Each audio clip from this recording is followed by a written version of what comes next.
Fala, torcedor bugrino, tudo bom com vocês? Estamos aqui para mais uma edição muito especial do Derbycast, hoje novamente com um convidado muito especial. Lucas Rossafa está aqui comigo. E aí, Lucas, tudo bom com você? Fala, Eduardo, um grande abraço a você, em especial ao torcedor bugrino. Prazer mais uma vez participar da programação do Derbycast. Vamos falar bastante do Guarani e dessa fase turbulentíssima que o Bugre vive, clima conturbado no Brinco de Ouro da Princesa. Então, Lucas, torcedor bugrino, realmente o momento não é dos melhores, né? Última semana complicada para o Guarani, uma derrota em casa de 2-1 diante do Paraná Clube, e agora nessa semana, na última segunda-feira, mais um revés, agora 2-0, derrota de 2-0 contra a Chapecoense na Arena Condá, em Chapecó. Lucas, queria perguntar para você primeiramente o que você achou desse jogo contra a Chapecoense. Mais uma atuação decepcionante do Guarani, pecando principalmente nos momentos decisivos da partida, né? O Guarani não foi bem, principalmente no primeiro tempo. O Thiago Carpini resolveu promover uma mudança tática na equipe, sacou 5 jogadores em relação à derrota diante do Paraná, e o resultado, infelizmente, veio dentro de campo. O Guarani teve 10 minutos ali de controle de jogo, posse de bola, uma certa soberania em cima da Chape.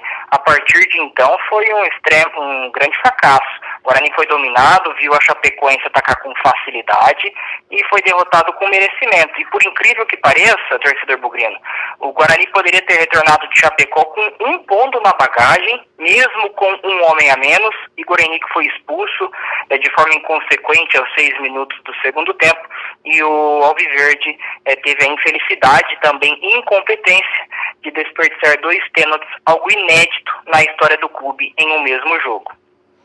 Então, Lucas, eu concordo com você. Fiquei muito decepcionado com a atuação do Guarani nesse jogo contra a Chape na última segunda-feira.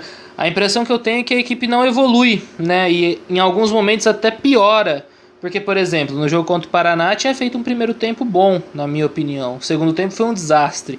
E o jogo contra a Chapecoense, acho que dá para avaliar de forma positiva 10 minutos de jogo, 20 minutos de jogo, no máximo isso. Do restante, uma atuação muito frustrante na Arena Condá. E eu também queria questionar algumas coisas, algumas opções do Thiago Carpini. Até agora eu não consegui entender a improvisação do Valber na lateral esquerda, né? O Valber estava bem na zaga, vinha fazendo bons jogos na zaga, com uma atuação consistente até, mas aí ele saca o Bidu, coloca o Romércio na zaga, o Valber vai para a lateral esquerda, e o Valber nem canhoto né? Então joga torto ainda na posição. Isso me pareceu muito estranho. E uma outra coisa que eu acho muito complicada de dar certo, eu sou um grande defensor do futebol ofensivo, de propor o jogo, mas jogarem juntos desde o começo do jogo Júnior Todinho, Rafael Costa e Vagninho me parece inviável. Queria saber a sua opinião, Lucas, principalmente sobre esses 2 pontos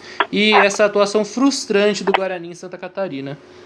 Primeiro ponto, Eduardo e amigos do Derbycast, é na defesa.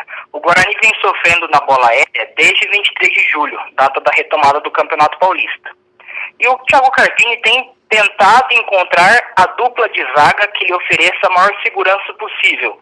Isso, no atual momento, digamos, é inviável. Nenhuma zaga, nenhuma dupla, na verdade, teve desempenho exuberante e transmitiu 100% de segurança. Porém, o Thiago Carpini mexeu num sistema em que não havia necessidade. Afinal, o Didi e o Valber, embora não sejam grandes zagueiros, podemos dizer assim, fizeram feijão com arroz no jogo contra o Paraná, foram bem contra o Botafogo, por exemplo. Então ele mexeu num setor que estava, digamos, em evolução, e improvisou o Valber, que no Botafogo até atuava como lateral, mas não na esquerda, e sim na direita. Inclusive o Evaristo Pisa, que era o treinador que trabalhou junto com o Carpini lá na Paraíba, às vezes improvisava o Valber na lateral, só que na direita.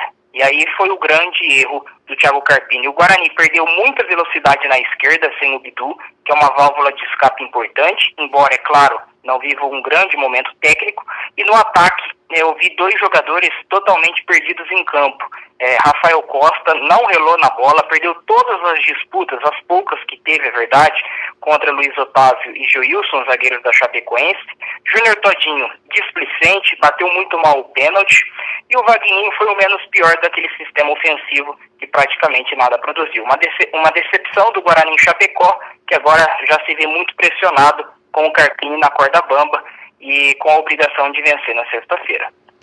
Então, Lucas, eu concordo com você. Realmente o momento é muito complicado e a gente percebe também que a equipe dentro de campo, psicologicamente, também está totalmente abalada, né? Que começa a tomar os gols e você percebe que sofre, mas ontem, por exemplo, na segunda-feira, teve as oportunidades com os pênaltis ainda, né? Mas mesmo assim, desperdício. E eu concordo com você. O Todinho, meu Deus, foi muito mal na cobrança, muito mal. Assim como o Giovani depois também. Eu achei que ele foi muito mal também. E uma outra questão que eu não entendi foi essa, né? Do Giovani. O Giovani, na minha opinião, ele é o motorzinho do meio-campo do Guarani, né? Ele é muito importante para fazer a bola chegar aos atacantes e começa no banco de reserva também. São opções, no mínimo, questionáveis, né, Lucas?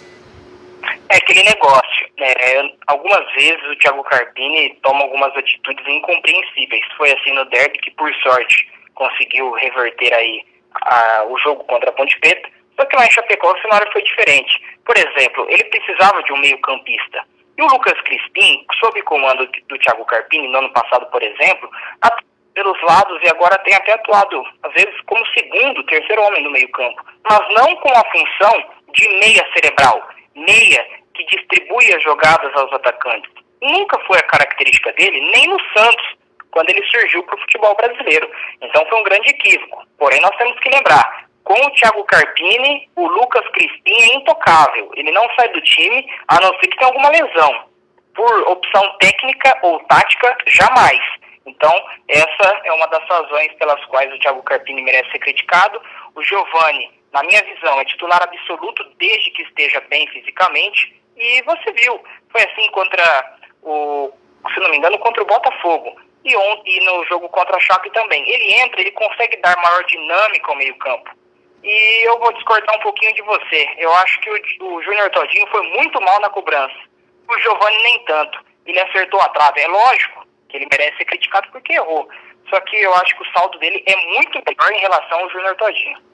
Não, isso eu concordo. O Todinho, depois desse retorno do futebol aí em meio à pandemia, o futebol dele é totalmente decepcionante. Inclusive, até surgiu nos últimos dias especulações que talvez ele poderia deixar o Guarani. Você acha que isso é possível, Lucas? Eu falei com o Todinho, Eduardo, na última sexta-feira, se eu não estiver enganado. Ele falou que desconhece essa informação, que ele está focado no Guarani, aquele papo de sempre, né, do jogador. Eu não tenho a informação, não consegui contato com o empresário, só que aquele negócio, o Júnior Todinho, com este futebol, eu não vejo um mercado para ele na Europa ou no mercado asiático. Se fosse aquele Júnior Todinho do início da pandemia, eu ficaria quieto. Só que o rendimento dele com a camisa do Guarani, desde a retomada do Campeonato Paulista, é muito ruim. Ele fez apenas um gol, tem 7 gols na temporada, sendo 6 até março. E aquele tento marcado contra o Botafogo, por pouco, não se transformou em decepção, depois de um lance totalmente infantil, quando ele, sem a bola, desferiu um soco no zagueiro Jordan do Botafogo, deixou o Guarani com 1 a menos, com 25 minutos do primeiro tempo, na quente Ribeirão Preto. Exatamente, essa questão dessa expulsão do Todinho contra o Botafogo vai de encontro também com a expulsão do Igor Henrique nessa última segunda-feira, né? 2 atitudes inconsequentes que deixam a equipe com 1 a menos e acaba atrapalhando totalmente no restante da partida também, né? E Lucas, queria conversar com você agora também sobre esse próximo confronto do Guarani, né? Você falou e falou muito bem, a equipe chega pressionada e enfrenta o Náutico sexta-feira no Brinco de Ouro. Eu considero o Náutico uma equipe bem fraca, estava até acompanhando a partida deles no último final de semana contra o Juventude, achei uma equipe fraca. Mas o que você acha? Muita pressão e não vai ser fácil para o Guarani não, né? O Guarani tem a obrigação dos 3 pontos, seja dentro ou fora de Campinas diante do Náutico, ao menos na minha visão. O Timbu subiu no ano passado inclusive com o título da Série C do Campeonato Brasileiro, mas disputa a Série B deste ano com a missão única e exclusiva de manutenção. Esta é a principal missão dos comandados do técnico Gilson Kleina. Então o Guarani dentro de casa precisa fazer valer a força do brinco, mesmo sem a presença do torcedor bugrino nas arquibancadas, e tem que vencer, nem que se for por 1-0 com gol impedido no último minuto. O importante neste momento, torcedor bugrino, é o Guarani somar pontos, vencer, seja dentro ou fora da ideia que o Thiago Carpini propõe, de posse de bola, troca de passes e tudo aquilo que todos nós estamos cansados de saber. Tem que fazer os 3 pontos, seja por 1, 2, 3, 4-0. O importante é vencer. Concordo com você, Lucas. O Guarani está num momento que o mais importante é primeiro parar de tomar gol, né? Porque as falhas defensivas realmente é algo muito lamentável que vem acontecendo aí nas últimas partidas. E tentar ganhar de qualquer forma. 1-0 com certeza vai ser goleada nessa próxima sexta-feira. E você acredita que teremos mudanças na equipe, além da ausência do Igor Henrique, que está suspenso? O que você planeja? O Carpini precisa mexer, né? Não é possível que vai entrar com a mesma escalação da derrota contra a Chapecoense, né? Não tenha dúvidas de que o Guarani terá mudanças, principalmente no setor defensivo. Eu aposto aí na volta do Pidu na lateral esquerda, com a saída do Romércio. A zaga deve ser composta por Didi e Valber, que neste momento são titulares e merecem tal status. E na direita eu não descarto a possibilidade do Cristóvão, até porque o Pablo, desde a retomada do Campeonato Paulista, está irreconhecível. Não acerta um cruzamento, é nulo no ataque. Na defesa, não tem cometido falhas graves, mas está muito aquém daquele jogador que nós vimos até março. Aí entra um outro ponto. O Thiago Carpini, muito incoerente, bateu na tecla de que o Igor Henrique e o Rafael Costa não tinham condições de suportar nem 45 minutos e foram escalados como titulares em Chapecó. Levando em consideração que o Cristóvão ficou por 6 ou 7 jogos ausentes do Guarani por conta da Covid, eu não descarto a entrada do Cristóvão. Só que nós temos que lembrar também, o Pablo é um dos queridinhos do Thiago Carpini. E se eu fosse o Thiago Carpini, eu mudaria. Concordo com você, Lucas. Principalmente essa declaração, né, que você comentou, que o Rafael Costa não tinha condições de jogar 45 minutos, aí começa com ele de titular. Foi muito estranho. Para mim foi muito estranho a escalação do Guarani nesse jogo contra a Chapecoense. Tava na cara que a chance de dar certo era pequena, né? Então vamos ver, a pressão tá enorme. Inclusive nessa última terça-feira, né, o técnico Thiago Carpini completou 1 ano como técnico do Guarani, né? Ele assumiu como interino após a demissão do técnico Roberto Fonseca o ano passado, em meio a todo um momento turbulento do Guarani na Série B do Campeonato Brasileiro, e completou 1 ano como técnico do clube, não efetivado, né? Que ele ficou um período como interino, mas completou 1 ano nessa última terça-feira, dia 25 de agosto. E Lucas, queria conversar um pouquinho também sobre uma notícia quente do Guarani que saiu nessa semana também, a venda dos 10% dos direitos econômicos do Gabriel Menino para o Palmeiras, né? O Guarani tinha 30%, vendeu 10%, ficou com 20% agora, é isso, né?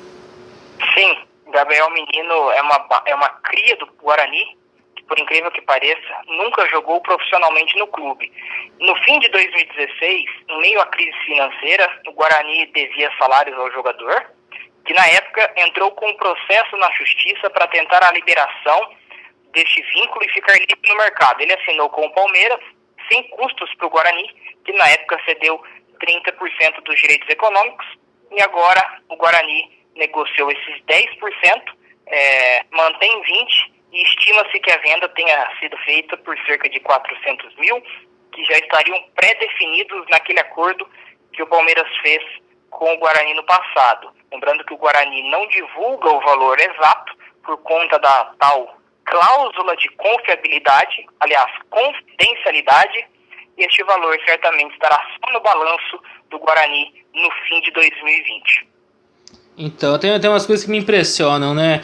Não dá pra entender por que o Guarani não conseguiu segurar um pouquinho mais o Gabriel Menino. Lógico, o momento do clube era muito complicado quando ele deixou o brinco de ouro, mas é um jogador extremamente talentoso, me chama muito a atenção nesse elenco do Palmeiras, junto com o Patrick de Paula, tem um futuro brilhante. Vamos ver, né? O Guarani vendeu mais 10% por 400 mil, vai ficar com 20, mas pelo jeito acredito que não vai conseguir faturar alto com um meio campista que é muito talentoso. Tem mais alguma consideração final, Lucas? Alguma informação? O Guarani tem a pior defesa da Série B do Campeonato Brasileiro e vive, de longe, o pior momento na temporada. O Guarani tem a missão, nesta sexta-feira, no Brinco de Ouro, de vencer o Náutico a qualquer custo.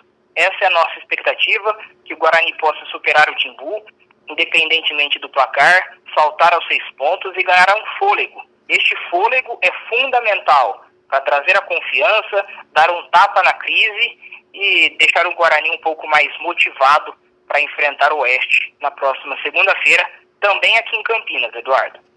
É isso aí, Lucas. O momento é difícil, né? Mas o Guarani tem esse desafio pela frente e a pressão realmente é enorme. Concordo com você, o pior momento do clube nessa temporada, sem dúvida. Então, torcedor, só para você anotar rapidinho, Guarani e Náutico nesta sexta-feira, dia 28, às 21h30 no Brinco de Ouro. E 3 dias depois, logo na segunda-feira, o Bugre enfrenta o Oeste, mais uma vez no Brinco, às 20 horas, horário de Brasília.